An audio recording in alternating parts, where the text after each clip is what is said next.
அஸ்ஸலாமு அலைக்கும். Hi friends, எல்லோரும் எப்படி இருக்கீங்க? ஆஃபீஸ் போகிறவங்க, ஸ்கூல் போகிறவங்க, காலேஜ் போகிறவங்க ஹோல் டே எனர்ஜியாக இருக்கிறதுக்கு இந்த ஒரு சின்ன ஒரு டிப்பை மட்டும் ஃபாலோ பண்ணி பாருங்கள். எனக்கு சுத்தமாக டைமே இல்லை அப்படின்னு நினைக்கிறவங்க கூட கண்டிப்பாக இது செய்ய முடியும்.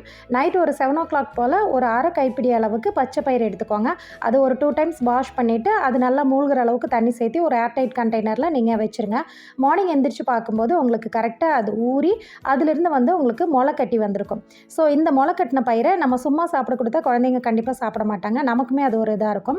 மார்னிங் நம்ம இட்லியோ தோசையோ செய்கிறோம் இல்லைங்களா? ஸோ அந்த மாவில் நீங்கள் மிக்ஸ் பண்ணவோ இல்லை மேலே இந்த மாதிரி ஸ்ப்ரெட் பண்ணி விட்டு நீங்கள் கொடுத்துருங்க. இது வேகணும் அப்படிங்கிற அவசியம் இல்லை, பச்சையாகவே சாப்பிடுங்க, அதுதான் நல்லாயிருக்கும். இது கூட சட்னி வச்சு சாப்பிட்றதுக்கு ரொம்ப சூப்பராக இருக்கும்.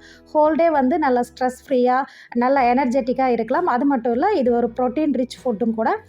கண்டிப்பாக டைம் இல்லை அப்படின்னு சொல்கிறவங்க இதை நிஜமாகவே ஃபாலோ பண்ணி பாருங்கள். அப்படியே நம்ம சேனலுமே ஃபாலோ பண்ணுங்கள். நெக்ஸ்ட் வீடியோவில் பார்க்கலாம். பாய்.